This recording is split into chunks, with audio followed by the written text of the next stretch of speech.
Yo, yo, yo, what's up, everybody? It's your boy Isaac, And this is your boy Bryce. and we are brothers on tennis. And folks, we have had an incredible week of tennis. I mean, just tournaments all over the place. We had three on the men's side, we had three on the women's side. And Bryce, I tell you what, we saw some pretty familiar faces in those finals, didn't we? We did. I mean, this was like we say, or like the kids say, a week for the culture. I mean, I don't pretend to be a tennis historian, but you and I were talking earlier. I mean, I just don't know when was the last time, or if ever. That's really the question. Have we had four people, four players of African descent, right? Who were all in a tour level final the same weekend. Exactly. And I'm thinking at the height of Venus and Serena days, and like you were saying, Monfils and Songa and all. I don't think we ever had a weekend where like all four of them were like in finals, especially Right. for different finals. Exactly. So I just continue to think and love to see really the impact that I think a lot of this still has to do with the Venus and Serena impact, right?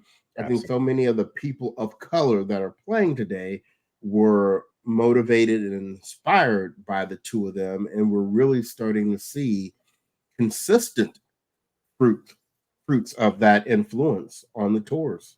Absolutely, bro. It was amazing to see. And honestly, folks, if you don't know who we're talking about, again, we had three on the men's side, people of color, and one on the ladies' side. Paolini, excuse me, was in a final, as well as Ben Shelton, Monfils, Gael Monfils, and Arthur Fils. And man, oh man, Bryce, it was an exciting weekend of tennis. I loved every drop of it. So, which one do you want to start with? Oh man, that's always a fun um because let's start off with the one with Arthur Feast. Okay. I figure because the other two, in my opinion, are really kind of some monumental things that we want to talk about. So we'll talk about the one with Feast and Bublik in the finals. Right. Well, and coming into this match, this is one of the ones that it was a shame they were playing each other because I like both guys. Uh, you know, when we got a chance to spend a little time with Bublik, you just got a chance to see how good his personality is and how much fun he is, and I like him. And we have our good friend Rick, who is crazy about all things Bublik. Um, so I was happy for him, but of course I wanted to see Feast do well. Feast is still the youngest player in the top 50 Mhm. on the men's tour. So he has really had a breakout season this year. But the thing that scared me going into this match is one of the strengths to me of Arthur Feast is his consistency, Right. his consistency of shot and the ground strokes, and he's just very compact and in there, right? Bublik, He's I don't not know gonna what to do say about the it. guy. No, and he has more offensive weapons. He's more unpredictable. Just as easily as he can blow you off the court, he can completely give you the match. So Correct. my fear was if Bublik was on one, Feast wasn't going to be able to do anything. But there was going to be the potential that he wasn't going to be on one, and Feast would be consistent enough to win. But Right. watching the match, I tell you what, they both played really well. Yes, they Even did. in a loss, I think Feast played really well. I would agree with that. Yeah, I thought he played well. Again, Bublik, like you said, when Bublik is playing at his top level, he is a top player. I mean, he really can Yeah. beat just about anybody on the court. So Mhm. yeah, and he came out and he really had himself focused because even the commentators were saying it. There's always that chance. There's always Right. that chance that Bublik can kind of lose it mentally and go away. And unfortunately for Arthur Feast on the day, he did not have one of those days Right. on Championship Sunday. So, Right. but Arthur played a great match, and lest we forget, what it took Arthur Fils to get there. He took out perennial top 10, top 5 player in Stefano Tsitsipas. And honestly, Bryce, I thought that was a tremendous victory on Arthur Fis's part. That was exciting. That was a huge win for him. Anytime you get a top 10 scalp, that's a good thing. Even though, you know, Tsitsipas's scalp is being massaged elsewhere these days. And that is, and I think it's shown up in his results actually because of that. But Fils was able to take advantage of that, and he played a very, very solid match, and it was very, very tight. But these wins, these victories have to just be doing huge things for his confidence right now, right? Absolutely. 19 years old. I mean, come on, man. If you are doing that and making that type of wave and causing that much damage at 19, to me, it speaks volumes about his potential. And I am loving everything that I see about Arthur Fils right now. Right. And you know what? And I want him to continue to take his time on his ascent up the rankings because I believe once he gets there, and when I mean gets there, I see him as a top 10 player. He'll be there for a while. Right. And I think Arthur will be in the top 10 in the next 2 years. I agree with that. I absolutely agree with that. Again, you know, we were talking a long time ago when Sabalenka, we were talking about who she gonna push out because she gonna make her way into that top 10. Right. I feel the exact same way about Arthur Fils. He is going to move some gentlemen out the way. He's gonna be like, sorry, you go on, get out the way because this is my spot. So I see that happening very much. Well, they're preparing for him because they already moved all the Americans out. Just about, you know what I'm saying? I mean, I think you got Fritz hanging on at number 9, but yeah, I know where you're going. I mean, we're gonna have somebody entering that pretty soon. Right, but I don't know if you saw that or not, but for the first time, I guess since what 1997 or something, we've got 4 guys in the top 15 in Ben Shelton, Tommy Paul, Taylor Fritz, and Francis Tiafoe. So again, you know, American men, they're doing their thing, but yeah, there's about to be some leapfrogging. That's about right. Yeah, exactly. Yeah. You know, as much as I love the American men, there's just something about almost all of their games that for me keeps them from being like what I consider like top 5 people. Absolutely. You know, and to me, there is as big of a difference sometimes between 6 and 10 and 1 and 5 than the top 10 and the top 50. Absolutely. Yep. And just when I look at Fritz's game, when I look at Tiafoe's game, when I look at Tommy Paul's game, when I look at who's the other one? Well, the other one is Ben Shelton right now. Oh, Ben. Well, Ben is the one exception. I think Ben is the one who has the offensive weapons. He's got the upside, and he is going to be the one that is in the top 10. I think he's going to be the one that's in the top 5 for sure. But those other ones, even Quarter, I was watching Quarter's match today against, was it Lehechka? Was that who he was playing? No. Who was Quarter playing today? I forget because I did see the Lehechka, but it wasn't Quarter. Yeah, I forget. I don't know. Yeah, he was playing. I said Quarter, right? Yeah, correct. Y'all, we do this stuff in real time, as you can tell. Well, anyway, there was somebody that Quarter was playing. That's right, Lehechka beat our other guy, JJ. Yeah, Wolf. JJ Wolf. There you go. Yeah. But Quarter, he lost to Etchenberry. Oh yeah, Etchenberry. There you go. Yeah. When I saw that, man, I was like, for all we talk about how nice Quarter strokes look and how, you know, good a game he has and what a good pedigree he comes from, there's always something that doesn't quite connect for me with him in terms of winning, in terms of me seeing him as somebody who is just going to be a consistent winner, you know, on the tour. Yeah. I just don't see that a lot. So, but with Ben Shelton, I think Ben is he is someone that people didn't see coming on the American side. And what I mean by that is, yeah, they knew of him because they know of his dad and they saw what he was doing in college. But I don't think they thought he was going to make as quick of an impact on the men's tour as he has. Correct. I don't think that they saw the nice results from college, but they were like, yeah, it's going to take him a while to transition that game to the ATP. And Ben was like, no, it's not.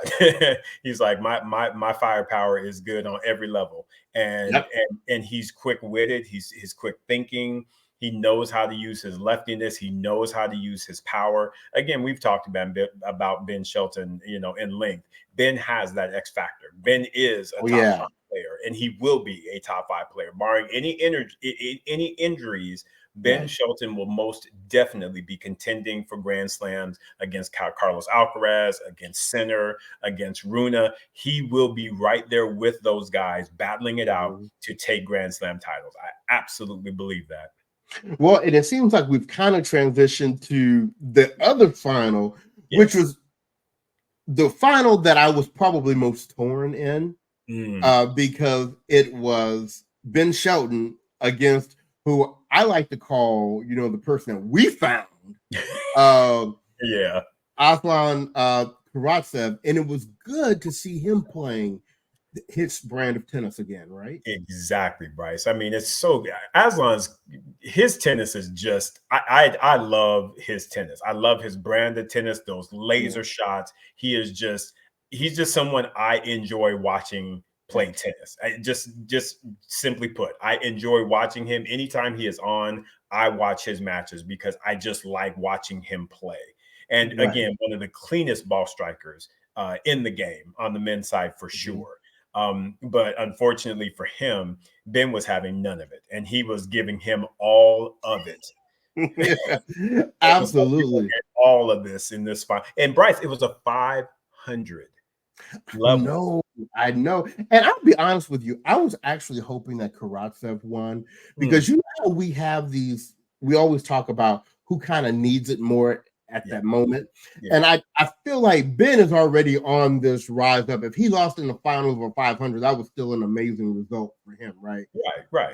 Karatsev, I'm wanting to see him get back on the road. So if he could have won the title, that would have been my preference. But of course, I am not in any way upset that, Ben Shelton won the title. And actually, I'm very impressed because let's be very clear. Karatsev rolled through some people this week. Yeah, he did. Seriously. Crazy, man. Just crazy. I mean, both he and Aslan had great tournaments up to that point. And, and wasn't this the tournament where Ben played Korda? Wasn't it this tournament? I thought that they had played in one of the rounds, if I wasn't mistaken. Let me go and check that out. But once again, folks, we do this in real time, real time, people. Yes, we do. No. I apologize. No, he played Terrell Daniels. Then he beat Jordan Thompson. Then he beat Tommy Paul. Then Marcos Giron. Special shout out to Marcos Giron. Let's give a shout out to Marcos Giron. Had him a tournament this week. Yes, he did. And he gave Ben all that he could handle in that semifinal. Marcos Giron played some good tennis, Bryce. He did. I mean, it's what I think there's been a change in his camp. Matter of fact, I know there has been, but I just don't know the details off the top of my head. I think he has a new coach. Even if you follow him on social media, he's making himself more of a presence on social media because he's and we've met him several times and have interviewed him a couple of times. He has a very sweet kind of understated personality, and I don't think it's part of his personality to just put himself out there like that. So I think he's kind of forcing himself to do that, all the while really trying to take his game to the next level. So, and look, let's be clear. He's probably looking at these other Americans and be like, they ain't serious. They not serious. I can really get up in this mix with this bunch. And he showed that he could. But the other thing I want to add on this, Isaac, is Yeah. Ben Shelton is showing he ain't got no problem beating other Americans. Not at all. Yeah, not at all. He definitely relishes the opportunity of playing other Americans and establishing that, Pecking order. here's where I am. Here's that pecking order. Here's where I am. Mm-hmm. Now, can you come and Right. get some of this? Right? Come get some of this. If you want some of it, come get some. And Right. that again is why I love Ben Shelton, because he's not shying away from anything. And that to me is, again, that's what weighs into that X factor, man. You've got to have that mindset of, I mean, ain't nobody scared of you. Bring it. Bring it.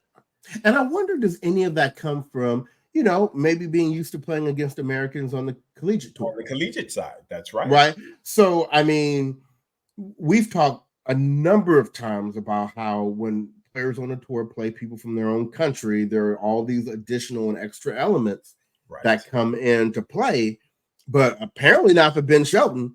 I don't care whether you Tommy Paul, Tiafo, Jerome, look, come get some. Come get some. I'm trying to get my W's, and that's what matters. And that, again, is why I give him the X factor, because he does not care about any of that. All he cares about is what's going on his side of the court and maximizing his potential. And to me, he's like, I'm going to let everything else speak for itself.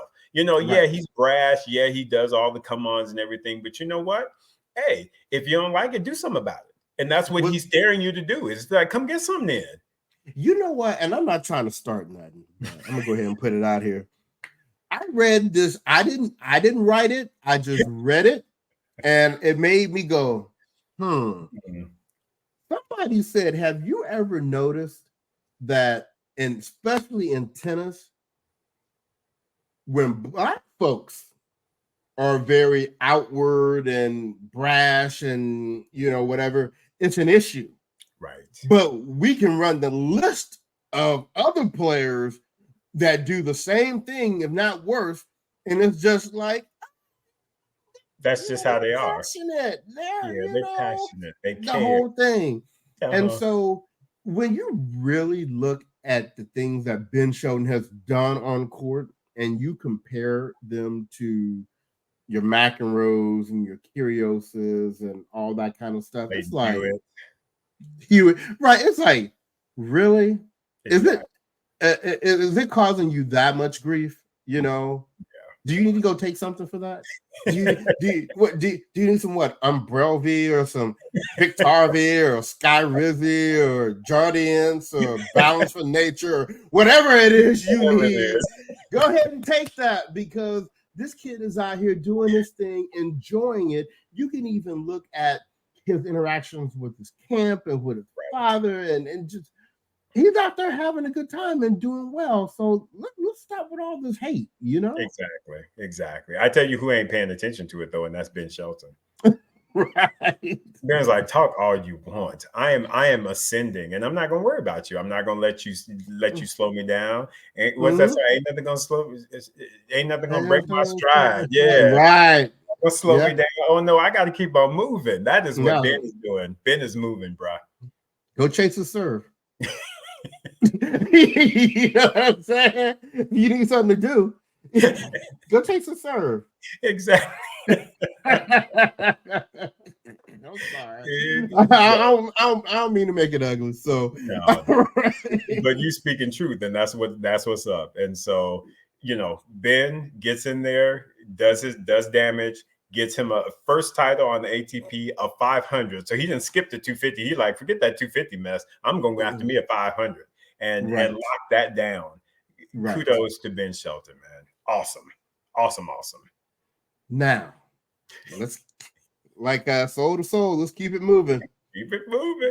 Now, our other guy. Yes.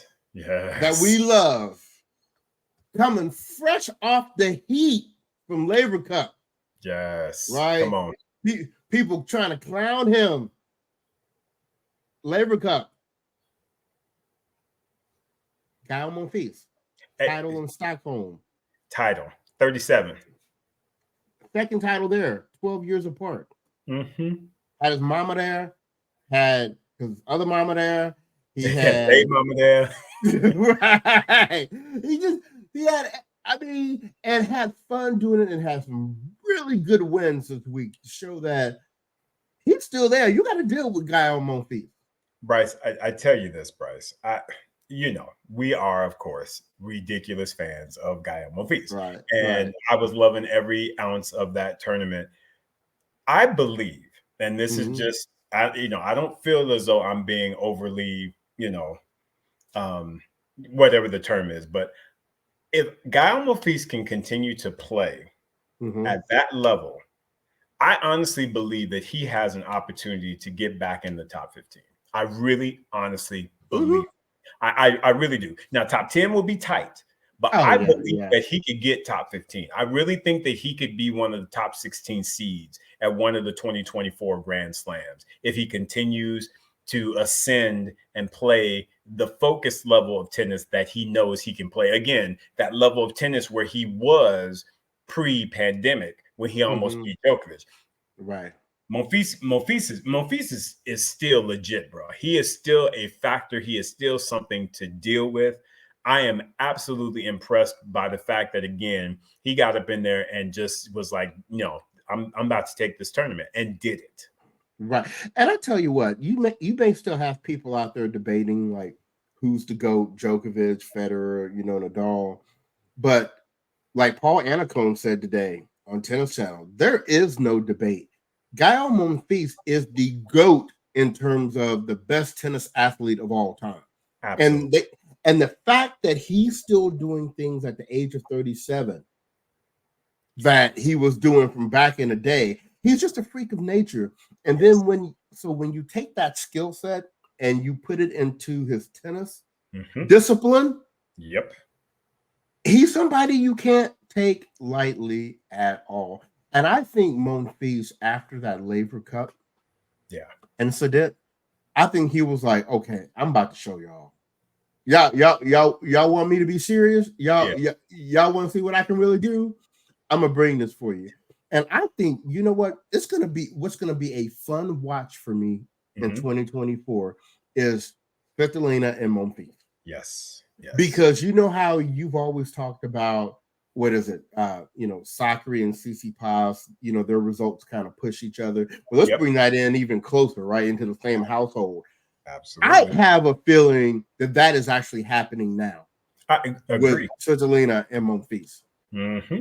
Absolutely agree with that, Bryce. I mean, Svitolina was there. She was there cheering him on. And to me, again, we've always said that about their personalities. It's like she was like super, super serious and kind of maybe lacked that weaponry, whereas Gael has all the shots, but lacked the focus. And I think Right. each of them has been giving each other a piece of that missing puzzle. And you're Right. seeing it now in their tennis because Svitolina came out. She's now got a weapon on that forehand side. You see Mm-hmm. Gael. Gael's a bit more focused. He's really focusing in on how he needs to play in order to win. And they're just Mm-hmm. vibing off of one another, man. I loved the fact that she was there because to me, that was the main driver. Every time he looked over in that box, he's like, that's my example.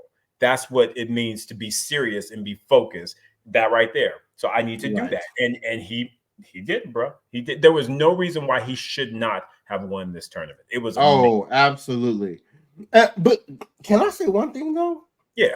That dude he played in the Oh, final that Kotal. Coco. Yeah. Look, now if he can hit like that consistently, Yeah. he will be top 15 too. I Because that dude, I mean, I don't know too many people that hit a bigger ball than him I would on, agree. on both wings. On both wings. He's got shot and was relative and was very, very consistent. I think at the end, the fatigue of it all, Yeah. because Gael's chasing everything down, I think that's what kind of got him. So I think Mm-hmm. if his fitness continues to improve, yeah, we will see a lot from that kid because he was bludgeoning that ball. I was like, holy moly. Yeah, remember his name. That felt very, whose shots it reminded me of? Who's that? Not the way he hit them, but the way they came off his racket and hit across the court. Safin. Yeah, yeah, yeah. They were very heavy This big like heavy that. ball. Yeah, just Yeah.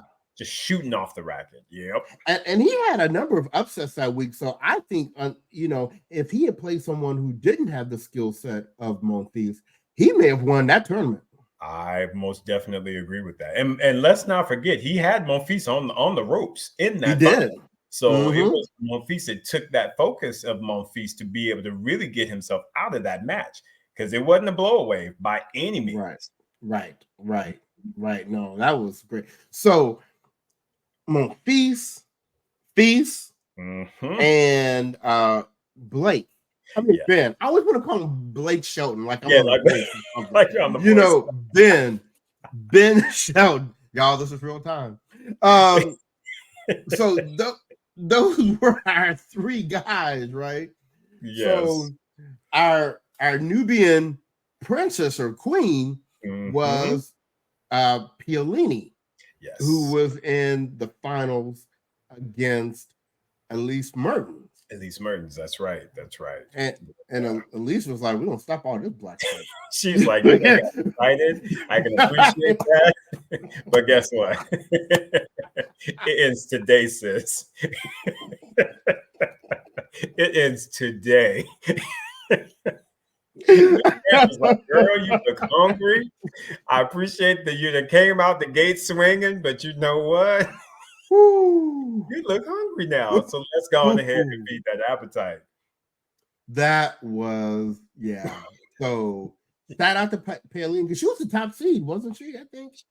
Yes, she was. She was. But I mean but again, because I don't want folks to be thinking wrong. Y'all have to remember though, Elise Mertens has been in the top 10. So it's like she's been dealing with injuries and all this other stuff, getting her game back. So don't be putting no shade on Paolini just because she got drove. Elise Mertens is an elite player.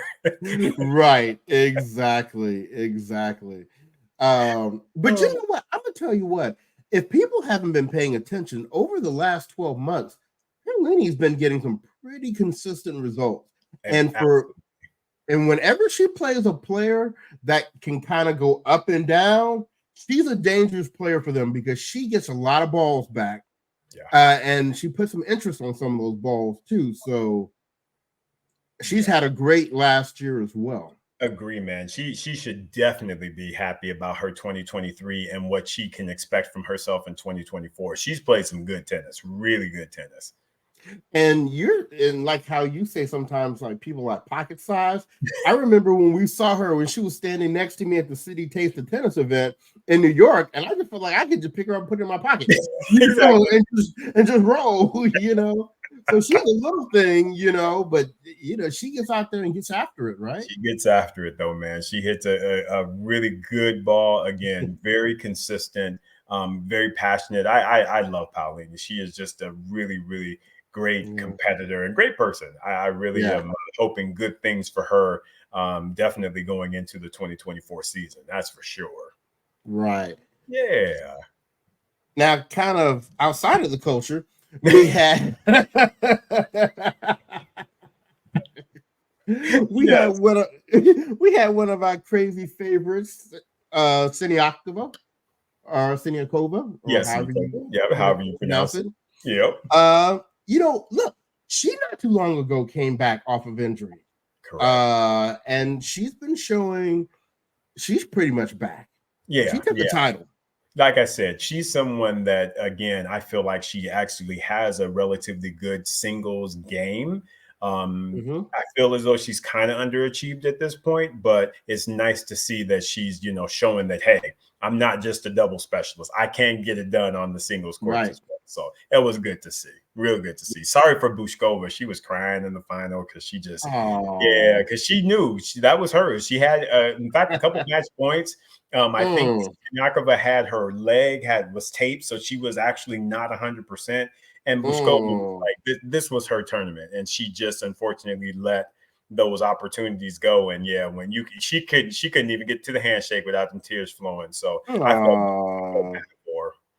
I feel like we saw that before with her. Wasn't it at the US Open or something? Or it was some tournament. She did it at some tournament recently where she, like, I don't know, hurt her leg or ab or something, and she was on the limp. for the rest of the tournament. I mean, for the rest of that match. The rest of that match, yeah. Well, I mean, like I said, on this one was definitely legit because she had opportunity. I actually watched parts of that match, and I saw the match points she had. She had that match, and again, I think she just let those nerves get to her. Mentally, just could not get it over the finish line. Sinyaka was like, "Okay, you gonna keep me around here? I'm gonna get you." And right. what happened. She got her. Oh wow! Yeah, I Sinyaka didn't see. she couldn't even enjoy the whole what you call it Trophy celebration, trophy ceremony. Yeah, because old girl was just she was just kind of like she every time she tried to speak, tears was flying. I mean, I don't mean to laugh. Poor thing. She was really distraught by that loss. And Sinyakova, I guess they were friends because I think they hugged, and so she didn't want to, of course, rub it in. So she was trying to be respectful of her feelings, but also she's like, hell, I just won a tournament, so I want to be happy. But yeah, just you could tell that one's gonna sit with her for a long time. Oh wow! Well, fortunately, it's the end of the year, so exactly. Hey, exactly. Go your off season, work that out, and come 24 bring you some new elements. Right, she ain't got to worry about being at the year-end championships or nothing. So. No, she can go ahead and start working that out, right? Exactly. That's not a concern of hers at all.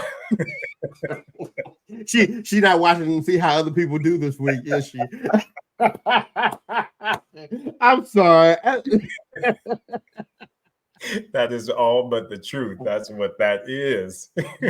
Oh my goodness. Yeah.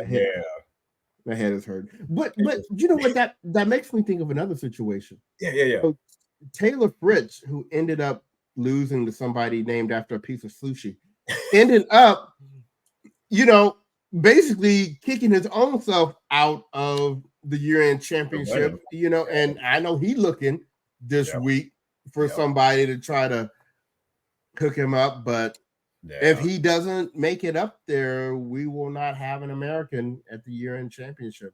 Not like we're used to it recently, but true. I still think about though that run that Jack Sock made. So I always think about Paris as being the ultimate. Because if Taylor was to show up and show out at the Paris, he'd still make the spot. Because again, that's 1,000 points is just sitting there waiting for anybody. And the top people that have already made it, they they just like whatever. We're not trying to worry about this Paris. We gonna get ourselves ready for the year-ending championship. So he will have an opportunity. To me, it's like who decides they're gonna show out at Paris. It's to me is the one that will end up getting that 8th spot because Runa is there, but he's been having some issues, and you still got another 4 or 5 of them that are in contention along with Taylor. So it ain't just like one. He could get leapfrogged real quick.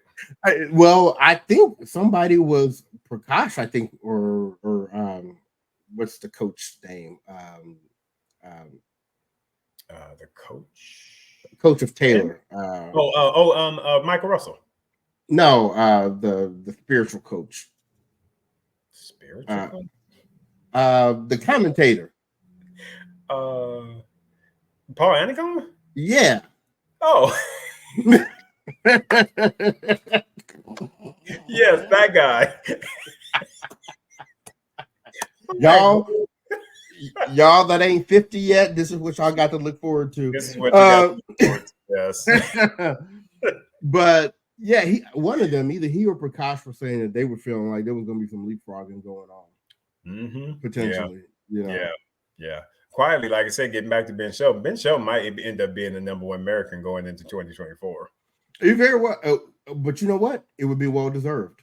Absolutely. It would be well deserved. I think he's on one, and I think that again, we just talked about Paris. If Ben has the right draw, Ben very easily could run through there and win Paris.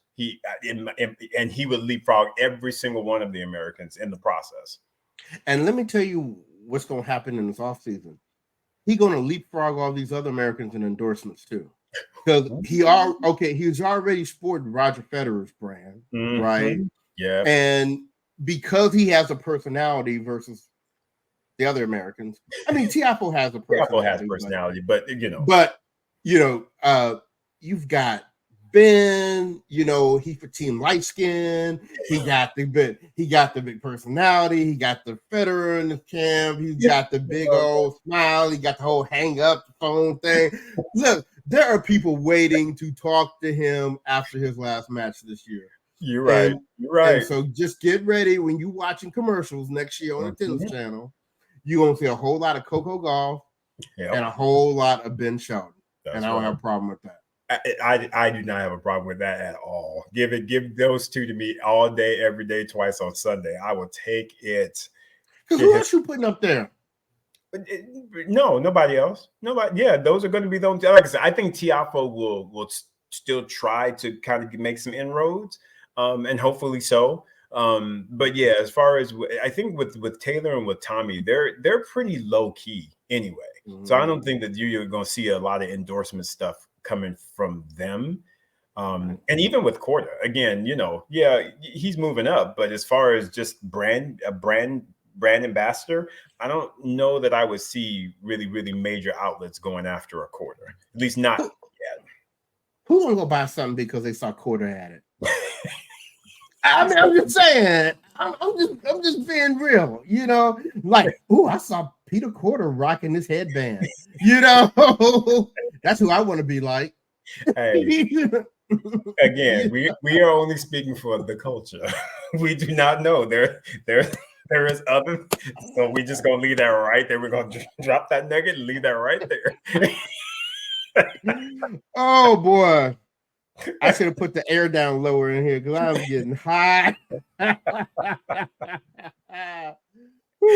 love it, Bryce. But you speak because you speaking right. You speaking truth. Oh my goodness. So what else? Is there anything else you want to talk about this week? Just I think a quick shout out, of course, to Hubert Hurkacz, who ended up taking the Shanghai title, Master Series 1000, a couple weeks back. We didn't have a show, so we didn't really celebrate that. But kudos to Hubie, man. He got up in there and really, really played some good tennis. I mean, he battled against Andre Rublev, and it was just back and forth, back and forth. It was a great match. It was a great match and a great tournament for both of those guys. And I am fans of both of theirs. I like Andre Rublev. I'm gonna have to tell you what though, Bryce. Andre Rublev's got to stop with all this hitting his leg with the racket because I'm getting concerned. Right. He just how do you get the people that just be always trying to hurt themselves? I put him in that boat because I'm just like, y'all need to keep them knives away from him. Like Britney Spears, just keep him away. He gonna be like Kafelnikov. Make me nervous. Yeah. Busting. No, that wasn't Control. That was the other dude. That was with the beautiful one-handed backhand. Yes. What is his name? I can see him. He's I can the salute. Oh my gosh! I'm telling you, 50. This does it to you. But y'all know who we talking about. Y'all know who we talking about. Yeah, who bust himself in the mouth and the head with the racket. He was Russian. His name, yeah, he was Russian. I can see him as clear as day, but I can't say his name. Did he begin with an M? No, I don't know. Anyway, beautiful one-handed backhand. Love that backhand. Yes. So shout out to those guys for winning that 1,000. And also shout out to Coach Craig Borton because I don't think he is so low key that he doesn't get he's not in the spotlight. He'll be trying to get a whole lot of credit, but I think he is a critical force in that camp for Hubie. And he keeps things very calm, very about business. Yeah. Shout out to you, Craig. We need to get you on the show to come out here and talk to us for a minute. That's the truth, yeah. Because Craig got history. Craig OG. Craig got a lot of history, yeah. Yeah, Craig OG on the tour. So it'd be great to get some nuggets of wisdom from him. So we have to work on that. Yeah. So those of y'all that know Craig Borton, tell them to holler at us. Exactly. Come on. Holler at your boy. Holler at your boys. Oh man. But anything else? Oh gosh, I'm trying to think. Jess Pegula won that title a few weeks back. Did we ever talk about that? No, we didn't. Yeah, she got over the hump, so that was good to see. It was 250, but still got to start somewhere. So I like that. Yeah. And I like the fact that she did it before, the WTA championship. So she hopefully goes into that with that winning feeling. and Mm-hmm. can can use that to produce some wins at the championships. But that one will be interesting, and I think that actually starts what, next week, Bryce? It's so Yeah, weird. it's next week. Yeah, Yeah, yeah, it's Halloween week. the week of Halloween. I'm gonna be sitting there Yeah. watching Snickers and Three Musketeer bars and Baby Ruth in the house. Right, because I'm gonna get my candy on. That is just know this, but y'all know this. Oh man. Well, I Yeah. think what we'll do is we'll wrap it up and we'll get ready to jump over to our IG live and talk to our very fun yet crazy BOT fam out there. I'm sure they're excited to talk about how this weekend went down. But hey, keep following us. You know, we're here through the end of the year. We're gonna follow these results through the year-end championships and wrap this 2023 tennis season up. So, Absolutely. on behalf of the podcast, this has been your boy Bryce, And this is your boy Isaac. and we are Brothers on Tennis. Everyone, be well.